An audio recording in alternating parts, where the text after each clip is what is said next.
recorrido por la magia del vino.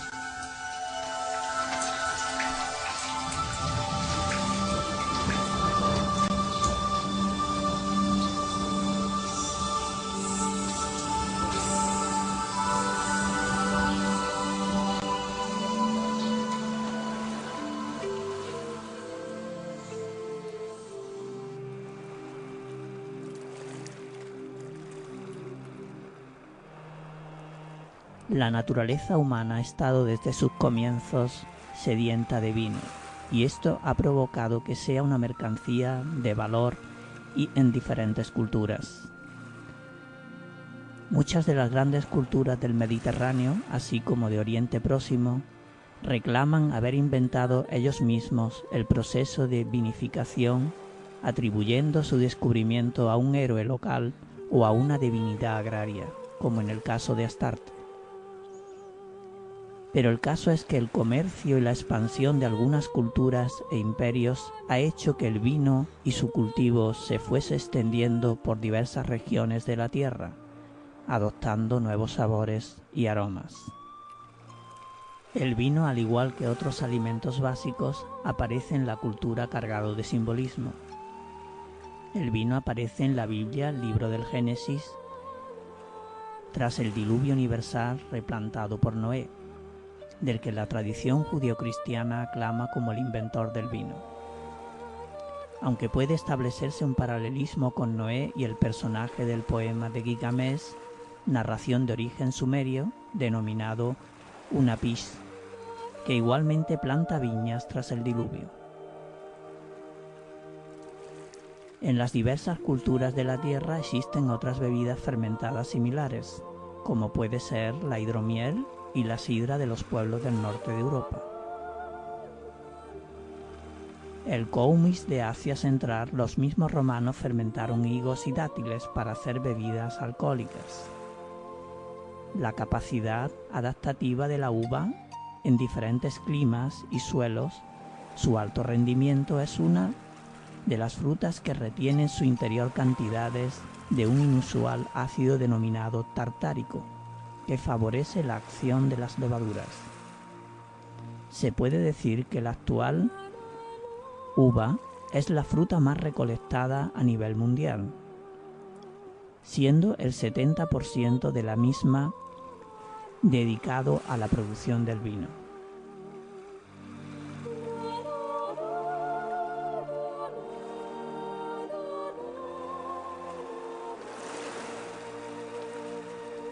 Hola, bienvenidos a Onda Encantada Radio, en esta nueva temporada, en un programa dedicado a uno de los placeres que nos ha sido otorgados en esta vida, el vino. Decía de él, por ejemplo, un poeta que para conservar la salud y cobrarla si se pierde, conviene alargar en todo y en todas maneras el uso del beber vino, por ser, con moderación, el mejor vehículo de alimento y la más eficaz medicina. Como decimos, esto lo decía Quevedo, pero también ha habido grandes glosas por parte de nuestros poetas, incluso nuestros poetas cordobeses, y por parte de algunos científicos, como por ejemplo Pasteur, que decía que el vino es la más sana e higiénica de nuestras bebidas.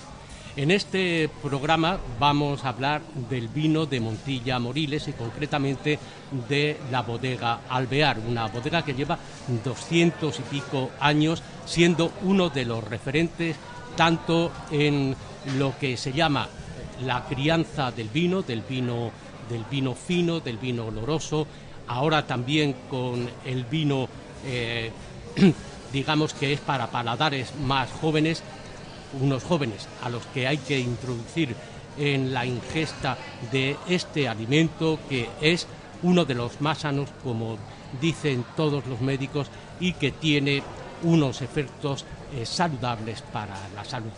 En esta nueva temporada contamos, como siempre, con Bartolomé Olivares, que es el alma de esta Onda Encantada Radio, de Montse Alcántara, que es nuestra productora, y de Miguel Alcántara, que se dedica al montaje del sonido. Joaquín Revuelto, como siempre, es nuestro poeta de cabecera, Miguel Gallardo, que hace que salgamos lo más agradables posible en las fotografías. Pedro Dueñas, que se encarga del montaje, y quien les habla, Ángel Avellán. Ya sin más vamos a comenzar con nuestro primer invitado, un hombre que ha venido a Onda Encantada Radio en la pasada temporada en el programa de los patios cordobeses. Es José María Manjabacas, un etnólogo, profesor de la Universidad de Córdoba, que un poco nos va a poner en lo que puede ser la tradición del vino, el asentamiento de la población rural y sobre todo de lo que es una industria que aquí en la provincia de Córdoba, en los 9 pueblos que componen Montilla Moriles, la denominación de origen Montilla Moriles, ha hecho que haya una industria de más de 4.500 personas, que haya vinos que viajen por los 5 continentes, de ellos los de bodegas Alvear, y que hacen que algunos de los oficios que en otros sitios están perdidos se conserven, como por ejemplo la tonelería. José María Manjabacas, bienvenido una vez más a Onda Encantada Radio. Muchas gracias, bien hallado, buenos días. Buenos días. ¿Cómo podemos...? Nosotros estudiamos el patrimonio cultural desde la óptica de su dimensión etnológica, o como desde principios de este siglo se viene denominando con más intensidad patrimonio inmaterial. El estudio antropológico del patrimonio cultural repara fundamentalmente en todo aquello que tiene que ver con la historia, la memoria, la tradición, si me permitís, en aquello que es el reflejo simbólico de lo que somos, de lo que fuimos y seguimos siendo dentro de la dinámica de tradición y cambio. En ese sentido, el vino es un elemento vinculado a saberes técnicos y también a saberes populares tradicionales, vinculado al trabajo, vinculado a la gastronomía y, cómo no, vinculado a expresiones simbólicas sin las que posiblemente, seguro, no podríamos vivir, como son las fiestas y rituales, ¿no? Prácticamente se puede decir que desde el principio, desde que allá por el siglo XVI-XVII, que fue cuando se trae la primera cepa aquí del tercio de Flandes, por lo menos eso dicen, y empieza lo que es la comarca Montilla Moriles, se puede hablar de que a su alrededor ha crecido también una cultura muy enraizada con el vino y con las formas populares, por ejemplo, del flamenco. Sí, y con lo que somos, insisto, con la identidad colectiva. Determinadas comarcas, su identidad es inexplicable sin determinadas actividades y sin determinados productos. Hay comarcas olivareras en las que las personas que han nacido, se han criado y vivido en esas comarcas, echan de menos el olor al perchín. Hay comarcas mundialmente conocidas por determinados productos, sean industriales o gastronómicos. El marco de Montilla Moriles, como otros de Andalucía, sería inconcebible fuera del marco, pero para la propia gente, que posiblemente sea lo que más nos interesa, sería inconcebible sin la producción de vino, sin su impacto sobre el paisaje, sin su impacto sobre la industria y sin su impacto sobre la vida de la gente. Y eso es la cultura. La cultura no son los conocimientos elevados, la cultura no son los conocimientos reglados y académicos, la cultura es lo que mamamos desde que nacemos y lo que somos. Y difícilmente la vida de mucha gente de esa comarca se podría explicar sin el vino. Se puede hablar también de que el vino, la industria del vino, hace que la gente, que por ejemplo no se despoble el medio rural. Claro, en la medida en que supone una actividad económica de primer orden, claro.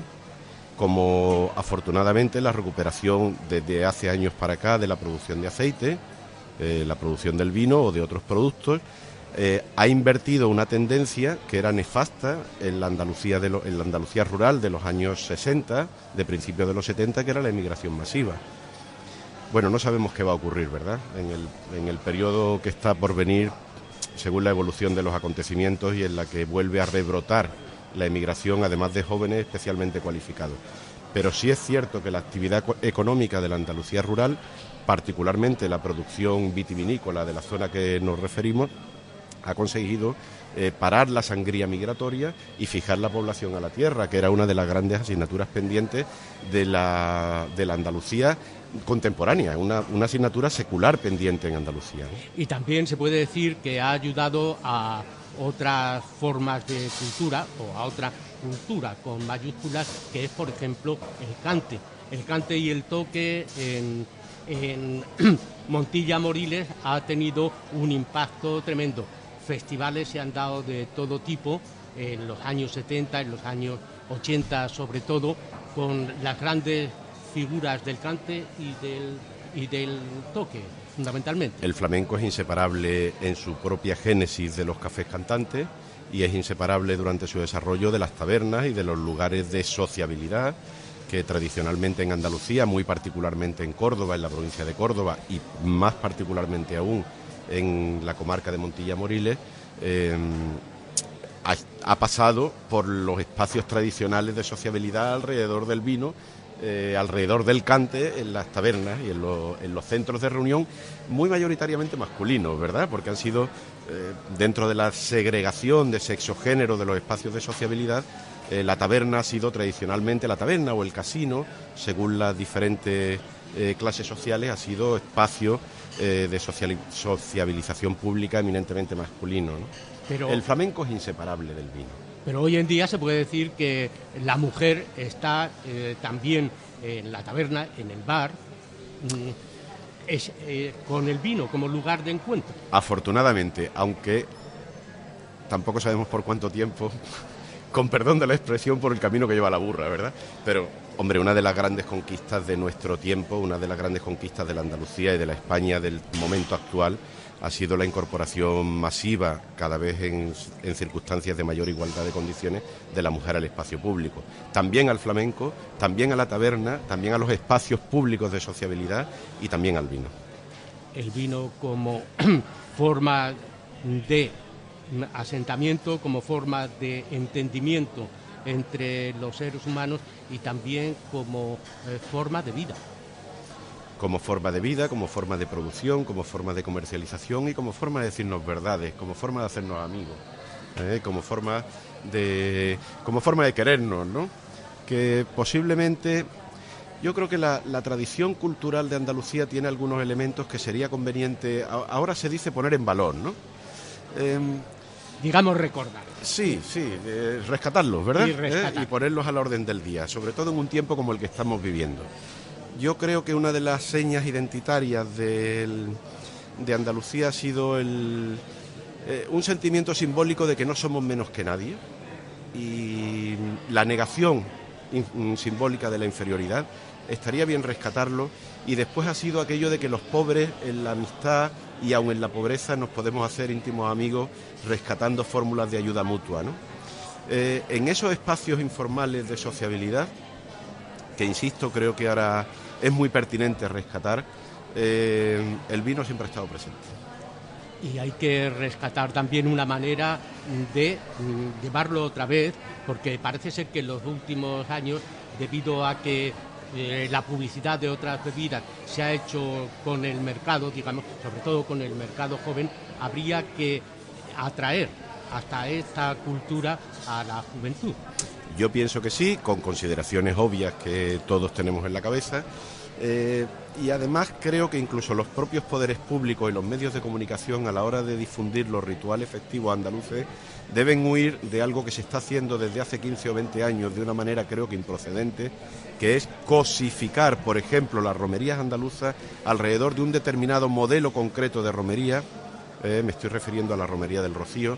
Las romerías andaluzas son de una diversidad enorme y de una riqueza muy diversa, donde hay romerías de sierra y hay romerías de campiña y hay romerías costeras, y donde el vino siempre ocupó un lugar muy destacado, que viene siendo reemplazado en los últimos años por otros productos que nunca fueron de consumo habitual en los rituales festivos de nuestra tierra. También sería conveniente que esas festividades las retomáramos con la diversidad que siempre les ha caracterizado. Efectivamente, el trasegar vino con moderación, como decían por supuesto todos los que conocen de esto. Pues José María Manjabaca, muchísimas gracias una vez más por haber estado aquí en Onda Encantada. Pues una vez más he estado encantado con vosotros y para lo que haga falta. Muchas gracias.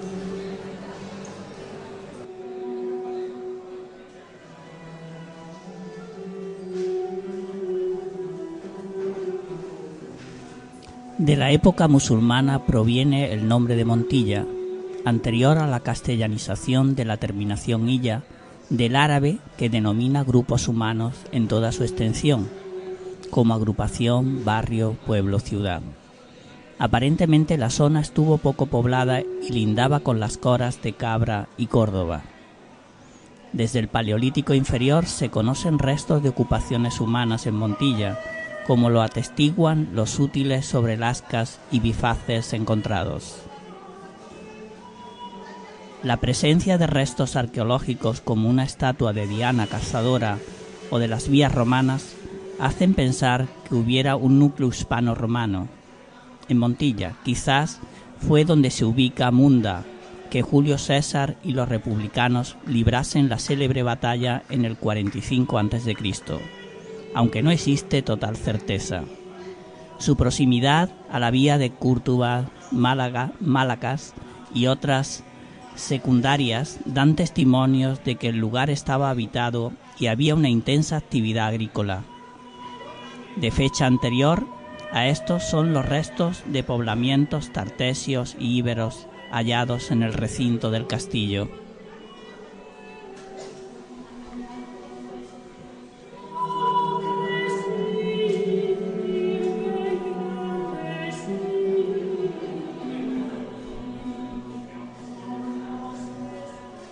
Poco se conoce de Montilla durante la primera época de la Edad Media, incluyendo su propio origen hasta su incorporación a la corona castellano-leonesa en febrero de 1240 y marzo de 1241.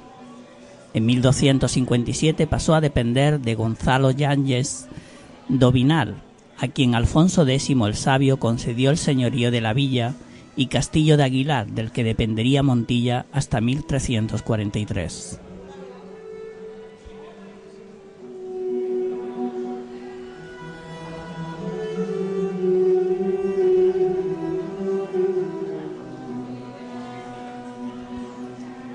La noticia más antigua que aparece en Montilla es de 1333 y hace referencia al castillo y a su nombre. 10 años después se menciona la población, consolidándose totalmente hasta 1371, donde adquiere el término municipal independiente de Aguilar y obtiene el título de villa.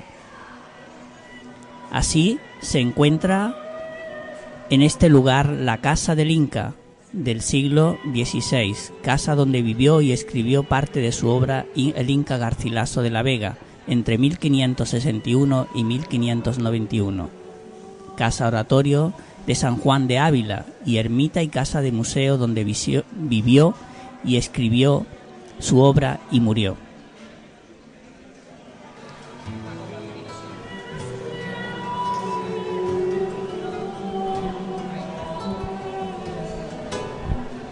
En la barra esperaba aquel viejo cansado del paso del tiempo y de su caminar.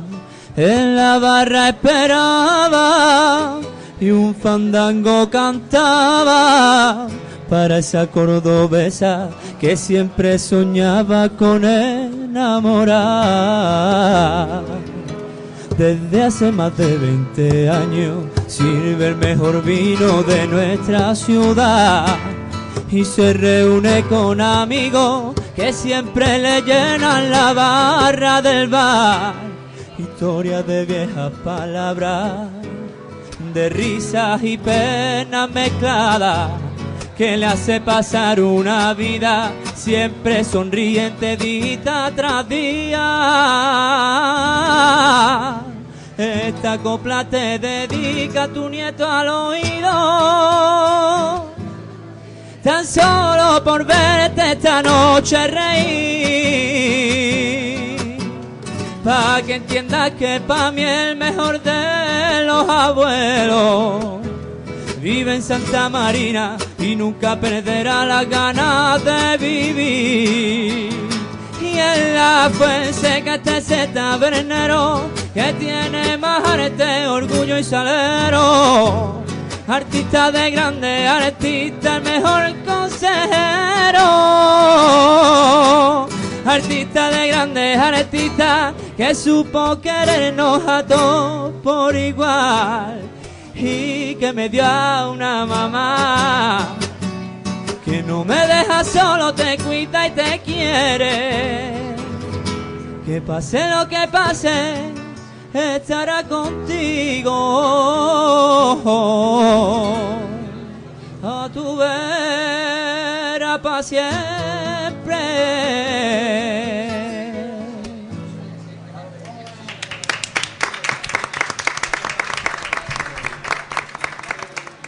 Álvaro del Castillo Alcante, bienvenido. Y también Jesús Aramillo han estado con nosotros en otros programas dedicados a los patios cordobeses. Bienvenido también.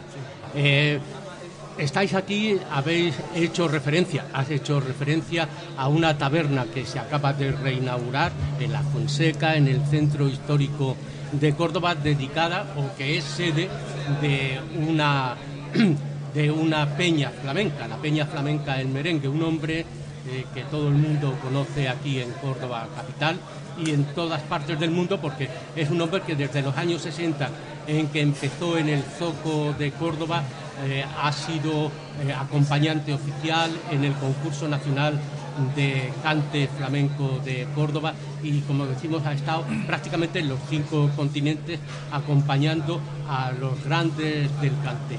¿Qué supone la reinauguración de la Peña Flamenca? Buenas. Hola. Buenas. Pues la inauguración de esta peña es un legado que mi abuelo Emilio Álvarez, que es el que más ha hecho por esta peña, me ha dejado a mí en herencia, y yo he juntado un grupo de amigos, y somos todos jóvenes, que es uno de los datos más importantes que hay, que es una peña joven, y me ha dejado para que yo pueda levantar e intentar luchar por la cultura de Córdoba.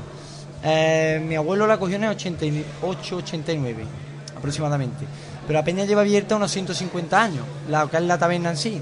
Esa taberna se constituyó en el 1800 y pico, y ha sido siempre taberna de vino y tapa. Y a partir de ahí, pues yo la conozco desde chiquitillo. He nacido allí, he aprendido a tocar la guitarra allí, he estado con merengue toda la vida y conozco a todos los peñistas que han pasado. Pues yo sinceramente me gustaría decir que esa peña es oro, que en Córdoba quedan muy pocas cosas como es la Peña Merengue de Córdoba, llena de cuadros, llena de historia, con cuadros históricos increíblemente antiguos. Hay un cuadro de no me acuerdo ahora mismo el nombre, Benito de no me acuerdo ahora mismo, pero vamos, un cuadro que es de 1852 concretamente, de un marqués de Montilla, de los que constituyó el no te lo sé decir, Dios mío. Bueno, la historia es que la taberna tiene mucho patrimonio histórico, mucho patrimonio cultural, y que yo creo que no hay que dejar de venir a la taberna Merengue de Córdoba. La taberna y las peñas, que son parte también de la cultura de Córdoba y donde mejor se escucha el cante y la canción. Álvaro del Castillo, después de tu estancia en Onda Encantada Radio, ¿cuáles son tus proyectos más inmediatos? Bueno, pues en realidad yo nunca me imaginaba que fuese a intentar cantar flamenco, porque siempre yo me he guiado por otro estilo un poco más fusionado, flamenco más fusión, pero bueno, aquí gracias a conocer a mi amigo Jesús Aramillo me ha ido metiendo el bichito, y bueno, intentaremos seguir aprendiendo, y si por lo menos disfrutar del flamenco, no solo escuchándolo, sino practicándolo, aunque sea para los amigos o en actuaciones o así, y poco a poco ir metiéndonos en este mundillo. Pues os deseamos y deseamos a la Peña Merengue de Córdoba una larga vida, como mínimo tan larga como la que ha tenido hasta ahora. Sí, muchísimas gracias. Muchas gracias, claro que sí. Bueno.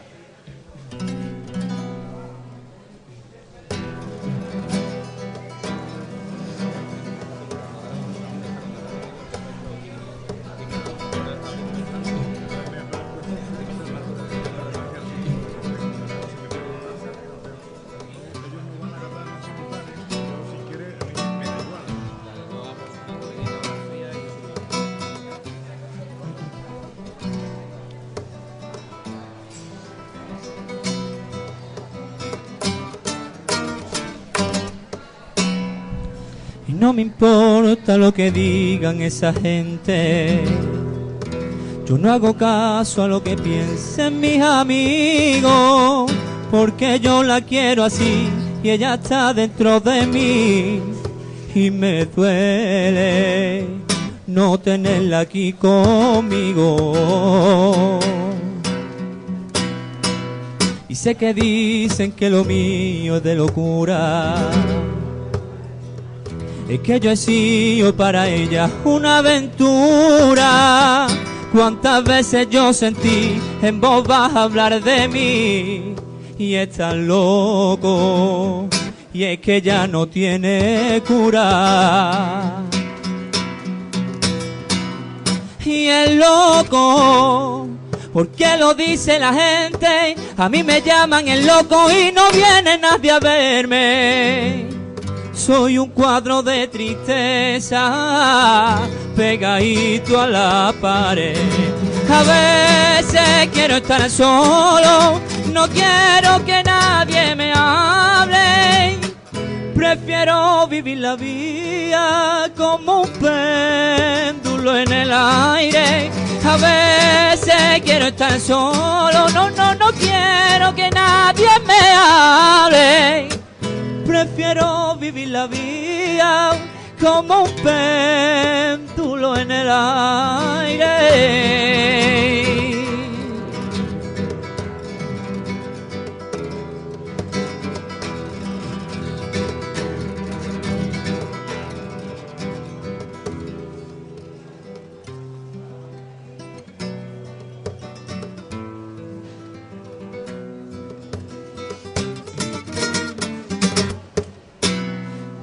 No me importa lo que digan esa gente. Yo no hago caso a lo que piensen mis amigos, porque yo la quiero así y ella está dentro de mí.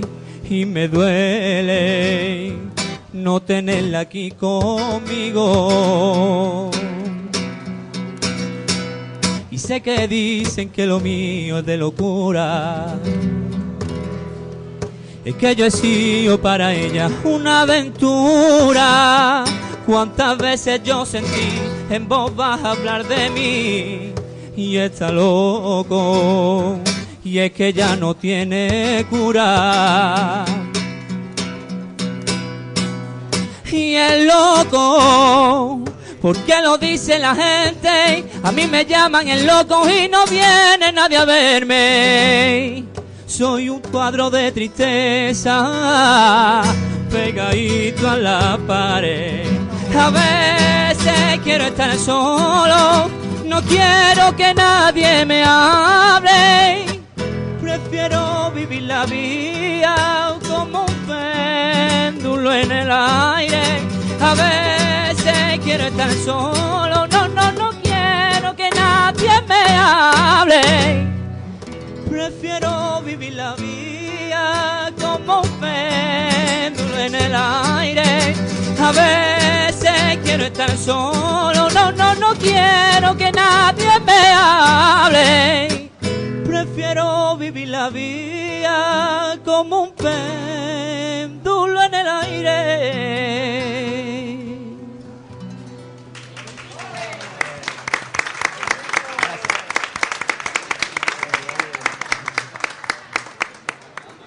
En Onda Encantada Radio es el momento, es el tiempo de hablar de la bodega invitada a este programa del Lagar de Astarte. Bodega Alvear. Bodega Alvear, fundada en 1729 en Montilla, es uno de los referentes internacionales en la elaboración de vinos. Como decíamos al principio del programa, pues cría vinos de manera natural y según la tradición de la comarca. Finos, olorosos, amontillados y Pedro Jiménez. Son 200 y pico años, casi 250, si mal no he hecho las cuentas, y son 8 generaciones las que han hecho posible que los vinos de Alvear se vendan en los 5 continentes. Y de estos vinos y de la bodega, que estuvo al principio en el centro de Montilla, en una casa solariega, vamos a hablar con su enólogo, con el enólogo de Bodegas Alvear, Bernardo Lucena, pero también con Chari Serrano, que es experta gastronómica y bloguera, así como con Alfonso Delgado, que es el alma de la vinoteca Los Ollejos. A los tres, bienvenidos. Gracias. Ya decimos que son 250 años, como mínimo 8 generaciones, elaborando un vino que se ha hecho un lugar en los paladares de los 5 continentes. ¿Qué tiene el vino de Alvear que ha conquistado todos esos mercados? Bueno, en primer lugar, el saber hacer. La gente que lleva tanto tiempo dedicándose a elaborar vino y siempre ha intentado tener a los mejores profesionales en su entorno, me imagino que ha ido acumulando suficiente información y suficiente trayectoria como para poder elaborar los mejores generosos y los mejores vinos dulces de postre que ahora mismo se pueden encontrar, de los mejores que se pueden encontrar en el mundo. Luego, el cariño, algo que se respira en el entorno de la bodega. La gente que ahora mismo está dirigiéndola, pues son de la familia Alvear, son los mismos que hace tanto tiempo sus antecesores estaban haciendo lo mismo que hacen ellos. Y luego, pues que se ha ido cuidando con mucho mimo y con mucho cariño, se ha ido cuidando lo esencial, que son los vinos. Alvear tiene ahora mismo soleras centenarias, tanto en vinos generosos, vinos olorosos viejísimos, amontillados viejísimos, como Pedro Jiménez viejísimos, y además no solamente eso, sino que día a día va incrementando y mejorando intentando mejorar lo que tiene dentro. Ahora mismo precisamente estamos terminando la vendimia. Este año ha sido la vendimia más tardía de lo que estamos habituados a que sea, y precisamente pues ahora mismo estamos recibiendo la última entradas de uva en el lagar que tenemos en la sierra de Montilla. Pues el día a día es lo que hace que el vino que sale también día a día de la bodega sea de lo mejor que se puede ofrecer al consumidor. Y digamos que cuál es el secreto de esa elaboración que hace que los vinos de Alvear sean unos vinos tan reconocidos. Bueno, el secreto, casi no hay secreto. Los vinos están en crianza, los grandes vinos de la bodega están en crianza desde tiempo inmemorial. Y los que por circunstancias nos dedicamos a cuidarlo, lo único que estamos intentando es hacer que no se nos desvíen, porque ha habido gente antes que yo y antes que la persona que estaba antes que yo, que han hecho lo imposible porque estos vinos sean los mejores o de los mejores del mundo.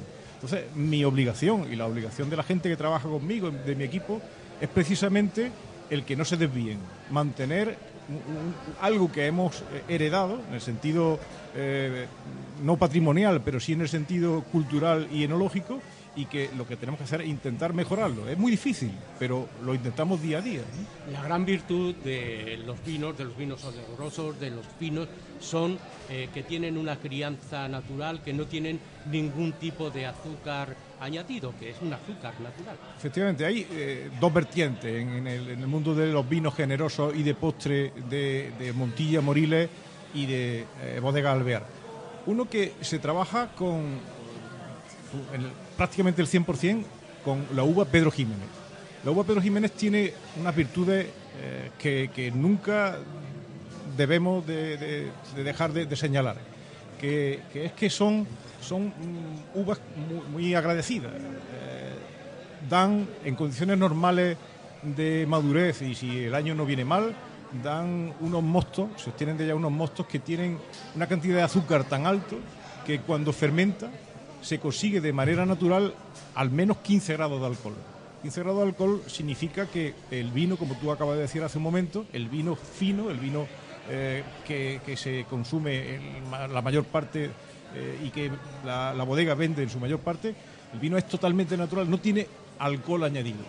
Y cuando se trabaja con esta uva y con estos vinos, utilizando otras técnicas, como por ejemplo pasificándolas para obtener vinos dulces, pues tampoco necesitan ningún tipo de incorporación de azúcares exteriores, porque al concentrarse, por ejemplo, por pacificación, para obtener los vinos que luego vamos a hablar, los dulces Pedro Ximénez, se consigue un nivel de azúcar tan alto, que les basta y les sobra con la cantidad que inicialmente está presente en la uva antes de tenderla al sol. Chari, cuando quieras hablas sobre los vinos y sobre todo los vinos y el maridaje con la gastronomía. Pues el vino, junto con la comida, yo creo que en nuestra cultura es esencial, porque no hay un guiso de carne y otro que no esté no solo acompañados con un buen vino, sino integrado el vino en el guiso. Yo siempre he dicho que para cocinar el mejor vino que haya en la casa. También depende del tipo de plato, porque él, por ejemplo, está hablando de un vino fino. Muchos pescados yo utilizo vino fino. Cuando hay una salsa, pues le da un sabor especial, lo aligera un poquito. Lo mismo que para las carnes, según sean blancas, rojas, pues se utiliza otro tipo de vino. Por ejemplo, los olorosos para las terneras, los guisos con más cuerpo, pues los codillos y cosas así que tienen el rabo de toro. A mí me gusta utilizar un oloroso.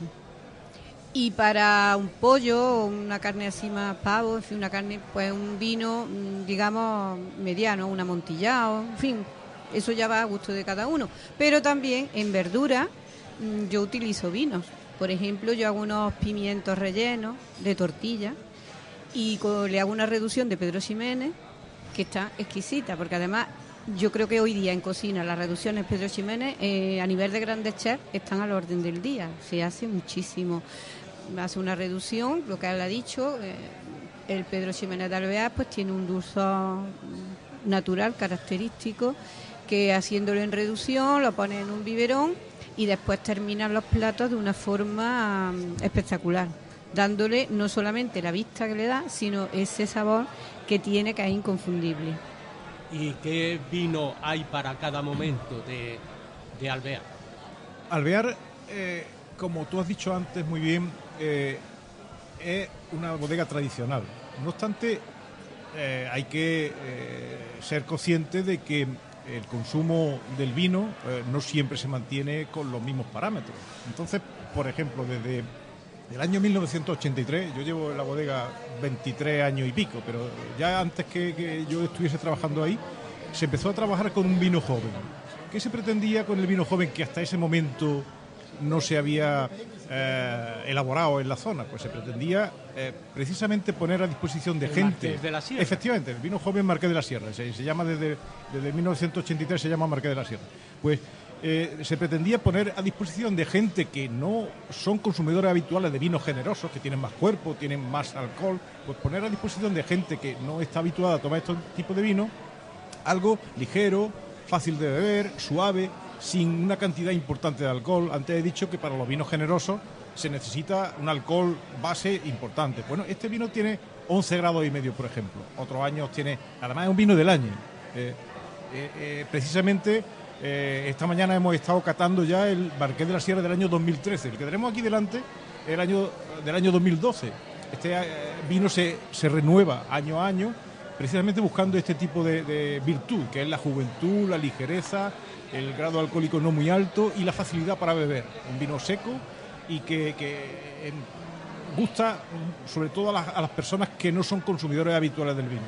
Creemos que es la mejor manera de iniciarse en el consumo del vino, empezar por algo suave que ya de manera paulatina y quizá por propia iniciativa va haciéndose un poco más complejo, ¿no? Y aparte de estos vinos que he comentado antes, que no eran habituales en nuestra zona, también hay otros vinos que se están poniendo en valor ahora, como pueden ser, por ejemplo, los vinos de tinaja. Los vinos de tinaja son aquellos que se han consumido habitualmente, pero a pie de tinaja. La tinaja es el cono, el recipiente donde tradicionalmente se han fermentado los mostos en la época en la que estamos ahora mismo y luego mantenido los vinos hasta que se van a utilizar para la crianza. Pues bueno, el consumo de vino de tinaja estaba muy circunscrito al entorno de las bodegas y de los lagares. Ahora hay gente que está trabajando para darlo a conocer al gran público y hacer que estos vinos, que son muy reducidos en cuanto a su consumo, los pueda apreciar gente que en otras condiciones no ha podido tomarlo. Y aparte de ello, algo de lo que hablaremos después, de los vinos generosos tradicionales, el fino, el amontillado, el oloroso y luego el vino dulce Pedro Jiménez. Que es, como en casi todas las bodegas, la joya de la corona. Sí, es la joya porque, bueno, yo creo que hay dos vinos muy importantes en todas las bodegas que tienen tradición. Uno es el amontillado y otro es el Pedro Jiménez. En este caso, un amontillado no existiría si no existiese un magnífico fino, porque luego cuando catemos y volvamos a hablar del asunto, veremos que el amontillado nace de un fino que ha estado en crianza durante tanto tiempo que al final la levadura pues no permanece en suspensión en la superficie y deja de protegerlo y se oxida, ¿no? Eso es el amontillado. Y el Pedro Jiménez es un vino que inicialmente se elabora a partir de uva pacificada y que tiene un sabor muy afrutado, muy a uva pasa, pero que a medida que pasa el tiempo va consiguiendo un olor y un sabor y una concentración tan importante que cuando pasa, como en los casos de las criaderas más viejas de Alvear, pasan cientos de años sobre ese vino, pues se convierte en una auténtica maravilla desde el punto de vista gustativo, olfativo y incluso moverlo en la copa crea una sensación especial para la gente que le gusta este tipo de vino y este tipo de productos, y lo hace sentirse especialmente bien. Y en la elaboración, en la crianza de vuestros vinos, ¿qué importancia tienen las madres?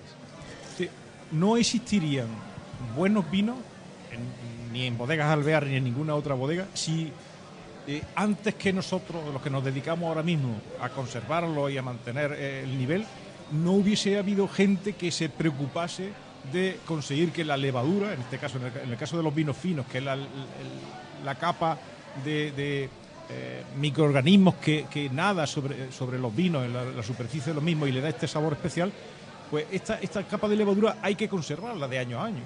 Y pasa por mejores momentos y peores momentos, como todas las cuestiones biológicas, ¿no? Entonces, la mejor época para la levadura, para que la levadura aporte al vino lo mejor que tiene, es la primavera y el otoño. En verano pasa por situaciones más penosas, sobre todo si el verano es especialmente caluroso. Y en invierno se aletarga un poco, como casi todos los microorganismos y como todos los organismos vivos. En esas circunstancias nosotros lo que intentamos es, como he dicho antes, intentar mejorar lo que otra gente no ha dejado antes. Y en Alvear lo siguen haciendo desde el año 1729, que es cuando empezaron a trabajar en el asunto este. Por cierto, que has hablado que estáis terminando ya con la recolección, con la vendimia Montilla. Yo creo que en esta semana terminamos. ¿Cómo se presenta este año, tanto en calidad de azúcares como en cantidad? Esta vendimia ha sido anormalmente tardía respecto a los años que nos preceden y afortunadamente muy abundante. Veníamos del año pasado de una cosecha especialmente pobre, corta, que tenía una calidad importante, pero que nos sirvió de poco, porque la cantidad de vino que se produjo fue muy escasa en relación con lo que habitualmente suele producirse. Este año, afortunadamente, hubo una lluvia en primavera y en invierno abundantes, todos nos acordamos de ello, y hay el suelo donde se planta la uva, la vid Pedro Jiménez, que es un suelo calcáreo, un suelo que es especialmente profundo, aunque es poco fértil, pero especialmente profundo. Ese suelo ha retenido muy bien el agua que ha caído durante la primavera y el invierno, y ahora estamos afortunadamente recibiendo la ayuda de lo que ha sido mantener el agua durante tanto tiempo. Entonces, ¿qué estamos consiguiendo? Pues una uva excepcional. También es verdad que hemos tenido algún problema con las lluvias que hubo a finales de agosto y a principios de septiembre, que han hecho que dejásemos de cortar uva durante casi 10 días para evitar que se nos bajase el grado alcohólico potencial, la cantidad de azúcar que tiene la uva. Pero bueno, al final estamos consiguiendo, ayer entraron en el lagar nuestro una uva magnífica, con más de 14 grados Beaumet y un grado alcohólico potencial muy alto, superior a 15 grados. Estas son las uvas que nosotros queremos para elaborar los mejores finos, para elaborar los vinos que luego van a entrar en crianza y poder llevarlo a todas las partes del mundo. Por cierto, que hemos hablado de la importancia de la técnica de elaboración o de crianza, también de las madres. pero hoy en día, más que nunca, no solo en los vinos de Montilla Moriles, en las bodegas Alvear, sino prácticamente en todas las bodegas españolas, el papel del enólogo tiene una importancia mayúscula. ¿Cuál es el papel que desempeña en Alvear? El enólogo siempre ha existido en la bodega. Sí. Lo que pasa es que antes pues, era una persona que había crecido desde pequeño en la bodega, se había acercado a las personas que se dedicaban, al técnico que se dedicaba a elaborar, a clarificar, a filtrar, a ensamblar, a cuidar de la levadura, y entonces ha ido creciendo y se ha destacado por su especial interés y por su especial viveza y su especial capacidad para detectar sabores y olores tanto positivos como negativos. Entonces esta persona iba destacando y al final se erigía como el responsable del punto de vista enológico de la bodega. Ahora, afortunadamente, existen estudios específicos de enología. En la Universidad de Córdoba hay estudios de enología, en la Universidad de Cádiz y no digamos en otras universidades con más prestigio o desde el punto de vista de tradición del mundo de la enología, como pueden ser, por ejemplo, las del sur de Francia o las de Cataluña o el propio Cádiz, ¿no? Entonces, ahora mismo las personas que están a cargo de la tecnología de las bodegas suelen ser personas que tienen de estudios técnicos, que han hecho química, que han hecho biológicas, que han hecho ingeniería agrónoma y claro, la base de la que parten es bastante importante. No obstante, es fundamental que la persona que se dedica a esto pues tenga pasión por el vino, porque el vino la elaboración no tiene horas. Si tú quieres intentar mirar con el reloj el tiempo que le dedicas al vino, pues estás perdido. Tienes que intentar estar allí todo el tiempo que se necesite para poder poner cuando sale de la botella, cuando sale de la barrica, cuando sale de la bota, cuando sale de la botella para consumirlo, lo mejor a disposición del que verdaderamente lo disfruta. La pasión y sobre todo el conocimiento del vino del enólogo hace que un vino, digamos, regular se pueda convertir en un vino magnífico. No, yo creo que no. Yo creo que el vino bueno sale de buen cultivo, buena vid y buenas prácticas. Los vinos finos, los vinos blancos en general y sobre todo los vinos finos son muy desagradecidos con las malas prácticas porque son unos vinos muy desnudos. Se manifiestan rápidamente los defectos. Cualquier vino tinto malo se pasa rápidamente por una nariz o una boca no experta y es muy difícil de que se detecten, para el gran público se detecten defectos que en un vino blanco siempre se van a detectar. Lo primero, el aspecto de un vino fino, a mi juicio, o de un vino blanco en general, tiene que ser brillante, transparente, sin ningún tipo de turbideces o sin ningún tipo de depósito en el fondo. El aspecto también, el color tiene que ser blanco, pajizo, verdoso, brillante y sobre todo la nariz y la boca tienen que ser irreprochables. Y en otros vinos eso es más fácil de confundir. En los vinos blancos y los vinos finos es muy difícil de confundir. Por cierto, Chari, en tu blog, ¿de qué hablas? Bueno, pues en el blog de cocina normalmente meto recetas, ¿no? También escribo artículos sobre gastronomía y nutrición en otro blog. Pero vamos, que en el mío pues también hablo un poquito sobre lo que estoy consumiendo, lo que estoy preparando. Y lo que nunca he hecho, que bueno, en otros blogs sí que lo he visto, pero yo no llego a tanto, es eso, lo de maridar con los vinos, con este plato, pégate al vino, porque a eso no llego. Yo llego a nivel de consumidora, de cocinera de mi casa durante toda mi vida, desde pequeñita, porque a mí me gusta siempre la cocina. Yo me subía a ayudarle a mi madre en un banquillo para poder acercarme un poco a la cocina. Y por ejemplo, yo llego pues a saber que con una determinada comida pega un buen vino o un vino, como hemos dicho, fino, amontillado.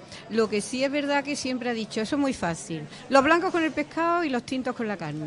No, eso no es así. Eso digamos que es lo que siempre se ha dicho o la creencia general.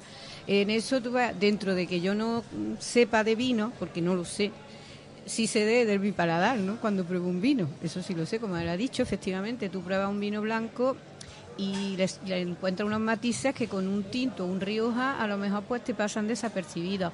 Hay gente, yo, en fin, bueno, no tampoco voy a contar muchas cosas, pero en una cata de una prueba para una boda, probando el vino, pues digamos que a dos, mi marido y a mí, nos parecía malísimo y a los demás les parecía aceptable, un Rioja. Al punto de que nos trajeron dos más y nos seguían pareciendo malos, con un cierto precio, y terminas por poner otro ajeno, ¿no?, a los que nos ofrecían. Sin embargo, a los demás todos les parecían bien. Y no es que entendamos, o por lo menos yo no entiendo especialmente, pero yo creo que hay que ser un poquito más selectivo con lo que se bebe. Hay gente que dice que más da, vino es vino, pero el vino no es vino. Entonces tú pones un pescado con un vino fuerte, un oloroso, pues la verdad es que no, a mí por lo menos no me pega, pero a mí el fino me encanta para el pescado, para el marisco. Y luego, bueno, los Pedro Ximénez para los postres, ideales. Bueno, es que yo desde pequeñita ya que podía beber vino, vamos, ya mayorcita, siempre he sido muy especial con los Pedro Ximénez, me han gustado, desde que yo empecé a beber un poquito de vino me han gustado muchísimo. También es verdad que a las mujeres nos gustan más las cosas dulcecitas, ¿no? Pero vamos, que en mi blog pues no he llegado yo todavía nada más que a decir para guisar pues con un vino de este tipo. Ya. Hasta ahí llego. ¿Y cuál puede ser la colaboración entre una bodega, un enólogo y gente que como tú se dedica a difundir las bondades de la gastronomía? La colaboración en sí puede ser, digamos, compartir otro punto de vista, ¿no? Pienso muchas veces que la gente que es más especializada, que tiene una cultura del vino, digamos, más amplia, a lo mejor aporta muchísimo, pero a lo mejor el ama de casa, como en mi caso, pues en la sencillez de nuestra cocina también podemos aportar, porque vamos más a lo que no sabemos, o sea, tú vas más a lo básico, me gusta, no me gusta, es fuerte, o sea, yo pienso que la colaboración con el ama de casa normal, digamos, un poquito, bueno, a lo mejor en mi caso, porque bueno, me destaco un poquito, porque tenga más ideas de la cocina o me haya informado más, pero que yo pienso que la gente de a pie, digamos, pues también aporta mucho, porque dentro de la sencillez de lo que tú puedas decir, es lo que yo voy, a mí me gusta, no me gusta, no le das tanto matiz, no le das tanta cosa como se merece, pero bueno, si no se sabe, no se sabe. Entonces yo creo que es importante que a pie de calle, además de hecho, la mayoría del consumidor es a pie de calle, o sea, de expertos no se puede nutrir una bodega. Y si me permite intervenir, yo creo que lo que acaba de decir es fundamental, y el que no lo tenga claro se equivoca. O sea, quien hace que un vino tenga más éxito o menos éxito es el gran público. También es verdad que por mucho que tú tengas en tu bodega un vino magnífico, si no sabes canalizar de manera adecuada el que llegue al gran público, pues estás perdido. Pero suponiendo que tú tienes un producto bueno y lo ofreces al gran público, el gran público al final lo descubre y el boca a boca en este tipo de productos, igual que en otros, es fundamental. Entonces, yo creo que el gran público, el ama de casa, el consumidor habitual, el consumidor del día a día, el que nos interesa a nosotros saber. Nosotros muchas veces, los que nos dedicamos al mundo de la enología, de la puerta de la bodega para adentro, tenemos que recibir las sensaciones, sobre todo de los comerciales. Para nosotros es importante que los comerciales nos llamen la atención, que nos digan, oye, que tú te estás equivocando en esto, que tú podrás saber mucho de química, de biología, de tal, pero que no te das cuenta de que este producto solamente le gusta a tres chalados como tú, o algo así de ese tipo, ¿no? Pero tienes que bajarlo los pies, poner los pies en el suelo y decir, mira, pues lleva razón. Entonces, el mundo de la enología, igual que en otros aspectos de la vida de las personas, hay que ser modesto en este sentido y oír a lo que acaba de decir ella, al gran público, al consumidor, que es el que quita y pone marca y el que quita y pone en el mercado productos distintos. Aquí en Córdoba se empezó a hablar de también poder producir vinos tintos. ¿Bodegas Alvear piensa en esto también? Bodega Alvear también produce vino tinto. Lo que pasa es que nosotros nos daba un poco de miedo las temperaturas tan extremas que hay en verano en la zona Montilla-Moriles. De hecho, hace unos años,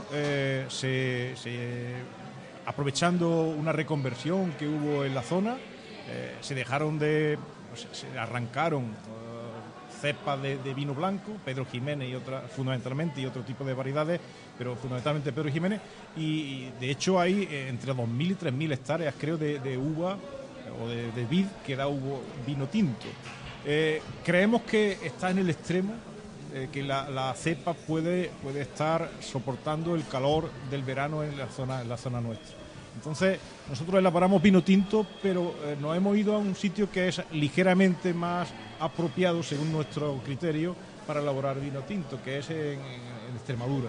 Está a un tiro de piedra de aquí, está en Alange, en el término municipal de Alange, y allí elaboramos tintos como uno que he traído aquí, que luego comentaremos, aunque sea un pequeño intruso en el mundo en el que nosotros estamos describiendo ahora, que es un vino elaborado a partir de uva tempranillo y con una cantidad de crianza pequeña, en torno a 3 o 4 meses, para hacerlo apto para el gran público. Entonces, volviendo a tu pregunta, creemos que se puede elaborar vino tinto en la zona, se puede, de hecho hay plantada una cantidad importante de hectáreas, pero las condiciones que tiene que soportar son tan extremas que es más apropiado quizá elaborarlo en otras latitudes, en otras zonas que tienen sobre todo los veranos ligeramente más frescos y sobre todo las noches más frescas. Y ya por último, la comercialización. Antes hablabas de la importancia de los comerciales. La comercialización, ¿cómo está en Bodegas Alvear? La comercialización depende de un departamento que se ha llegado a unificar, un departamento nacional con un departamento de exportación y afortunadamente nosotros nos movemos desde hace mucho tiempo en los 5 continentes, como tú acabas de comentar hace un rato, ¿no? Nosotros exportamos vino a Australia, Nueva Zelanda, a Rusia, a Estados Unidos. Estados Unidos y Canadá se llevan quizás los mejores vinos nuestros. Son los que pagan, los que tienen un criterio más selectivo y dan ahora el do de pecho. Son culturas emergentes en el mundo del vino, sobre todo Canadá, y están llevándose lo mejor que tenemos ahora mismo. Y luego consumidores tradicionales como el Reino Unido, que ahora está un poco de capa caída en lo que se refiere al consumo de vinos generosos de nuestro entorno, pero están repuntando también en los países nórdicos y Alemania, que siempre es un cliente fiable, y básicamente ahí es donde nos movemos. Japón tiene un consumo mantenido y bastante exigente, y yo creo que es un factor que hay que ir manteniendo e impulsando, porque quizás ha sufrido menos la crisis que el entorno en el que nos encontramos ahora mismo más cercano. Chari. Pues yo lo iba a preguntar, que si tenéis tienda, en la página web tenéis tienda. Sí. Bueno, no la regenta, no la gestiona Alvear, pero sí que en nuestra propia bodega, es decir, en nuestro terreno, en nuestra zona de atención a los clientes, tenemos unas salas de cata, tenemos una tienda que la llevan una pequeña cooperativa, unas chicas que trabajan admirablemente, que gestionan las visitas y además llevan las tiendas de nuestros productos al gran público. ¿En página web? O sea, venta, me refiero a la venta por internet. Perdona, venta por internet. Venta por internet en página web. Venta por internet, yo creo que no está eso todavía desarrollado. Es que hoy día, pues, eso es lo que está despegando más a nivel de usuario. Yo creo que llevas toda la razón del mundo y tomaré nota, y estoy tomando nota de hecho, y volveremos a insistir sobre el asunto en nuestro entorno allí de puertas adentro. Yo creo que eso es fundamental. Exacto. Pues Bernardo Lucena, enólogo de Alvear, y Chari Serrano, experta en gastronomía, gracias por haber estado con nosotros en Onda Encantada. Y ahora Jesús Alamillo y su compañero. Bueno, Ángel, me gustaría puntualizar una cosa, que me ha gustado mucho estar aquí y escuchar esta conversación tan magnífica. Estamos a gusto. Y que el vino es un tema que a mí personalmente me interesa mucho desde chiquitillo por la taberna, ya que en la taberna el vino es una de las cosas básicas y se habla de la uva, el grado de azúcar que tiene que tener. Y esta conversación pues me ha nutrido mucho y quería daros las gracias, ¿vale? Yo voy a ir, yo te agradezco el comentario, yo voy a ir a la taberna, pero no a hablar de grado Bomé ni de grado de azúcar, voy a beber vino y a oír música. Muy bien. Pues voy a tocar una cosita que me ha venido a la mente gracias a la conversación esta, ¿vale? A ver si os gusta. Adelante, Jesús Alamillo a la guitarra.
Aquí, en el lagar de Astarte, un cante os quiero brindar que arranque vuestra amargura y la arroje a un muladar. Porque el vino, como el cante al alma, deben llegar, para que en llegando al centro allí puedan desangrar. Debe bajar paso a paso a la despensa del pecho y luego de acicalarse posarse en trono con cetro. Lamento que el rey del cante lanza desde su escabel y que en llegando a los labios preso el aire, sí, preso el aire queda en él. Que ese aire se haga viento y llene nuestros pulmones para apagar esa llama de agravios, sí, de agravios y de traiciones. Que por los 5 sentidos paz y amor vayan entrando. Vino, salema y cante, flamenco y vino cantando.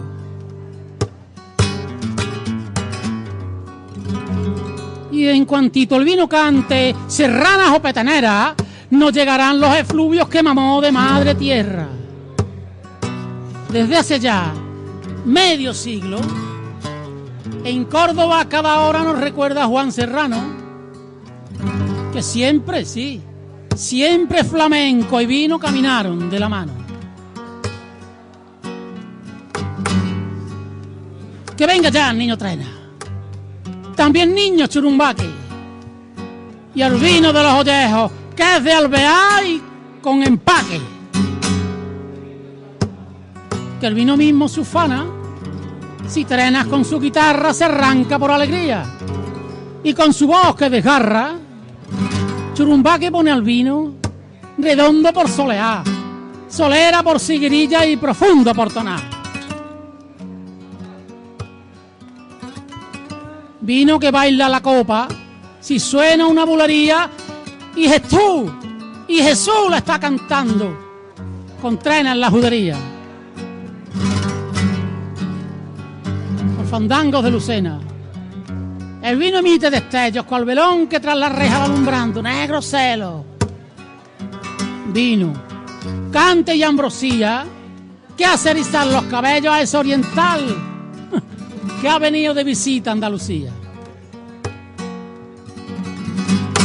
Por Córdoba soleares, que es el cante de mi tierra, el vino es dulce ilusión que a mi talento se aferra.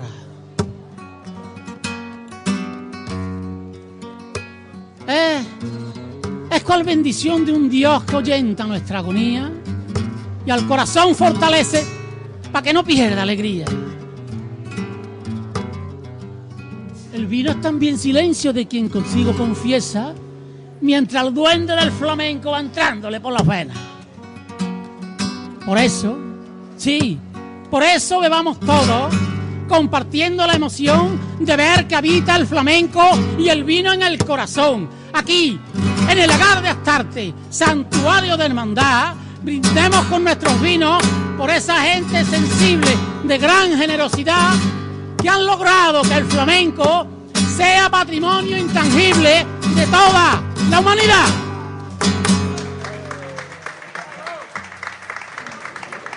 Continuamos en Onda Encantada Radio desde el Mercado Sánchez Peña, aquí en La Corredera.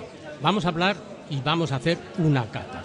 La cata hoy en día es uno más de los atractivos que se pueden encontrar en la visita a unas bodegas. En este caso, en Bodegas Alvear, además de girar por toda la bodega y encontrar los caldos que se elaboran, que se cultivan, que se crían en esta bodega, también podemos hacer una cata. ¿Una cata qué es y qué pretende, Bernardo Lucena? Yo creo que lo que ahora vendría bien es, en vez de una cata formal, hacer una degustación. Y entro un poco a matizar. Hay eso, matiza entre... Efectivamente, la cata, la palabra cata la asocio yo más con algo formal, algo que tiene que ver con un concurso, con una selección, cuando ya sea en plan concurso o interna, cuando se trata de comprar un vino o venderlo. Entonces hay una fase de las características organolépticas del vino, que es la cata. La cata tiene unas pocas de fases, una fase visual, una fase olfativa y una fase gustativa. Pero yo creo que el entorno en el que estamos se presta más a algo relacionado con un disfrute del vino. Nosotros no vamos a poner de manifiesto defectos, ni vamos a valorar los vinos, cuál es mejor y cuál es peor. Entonces yo creo que la palabra degustación es más apropiada para ello. Pero no obstante, la degustación, para hacerla lo más disfrutable posible, se tiene que regir por ciertas reglas. Y un poco, sin abusar de vuestra confianza, yo lo que quiero es decir 2 o 3 reglas fundamentales. Una, que hay que ir de los vinos más sencillos a los vinos más complejos. El objetivo, como es lógico, es que no se sature ni el paladar ni la pituitaria con aromas muy difíciles de luego sacar de ellos, ¿no? Entonces se suele ir de aromas más sencillos y de vinos más sencillos a más complejos, de vinos blancos a vinos tintos y oscuros, para que nos entendamos, y de vinos sin crianza a vinos con crianza.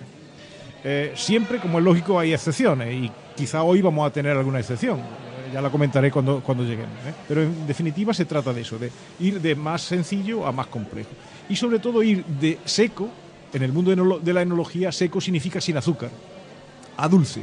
Porque si empezamos por lo dulce, se acabó la cata. Ya deja de tener la sensibilidad que debe tener las partículas,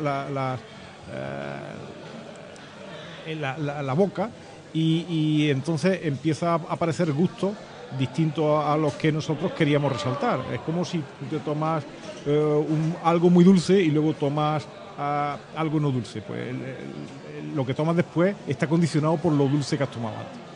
Nosotros vamos a ver hoy varios vinos, todos prácticamente, excepto el tinto, que vamos a ver antes del vino dulce, todos proceden de uva Pedro Ximénez. Eso es quizá la gran virtud, la gran baza que nosotros tenemos en Montilla Moriles y que por tanto también tenemos en Alvear. Entonces vamos a empezar por un vino joven, sin crianza, y vamos a terminar por un vino dulce de postre, siguiendo la secuencia que he comentado antes, de más sencillo a más complejo. El vino joven que vamos a catar es un vino elaborado a partir de uva Pedro Ximénez, y que además es un vino del año. Vino que el que tenemos en la copa es del año 2012, pero hay que hacer constar que ya, como estamos a final de la vendimia, ya tenemos preparado el vino que va a salir procedente de la vendimia 2013 a lo largo del año 2014. Estos vinos jóvenes nosotros queremos que sean fáciles de beber. Son vinos ligeros, afrutados, sin mucho grado alcohólico y sobre todo vinos pálidos y con facilidad para tomar. Son vinos que van muy bien como entrante y sobre todo van muy bien para las personas que no son consumidores habituales de vino. Yo creo que es la mejor manera de una persona que quiere iniciarse en el producto, en el consumo de vinos de distinto tipo, pues empezar por aquí, porque quizás no se le complica tanto el paladar como para poder sentir rechazo al resto de las cosas que se le pueden ofrecer.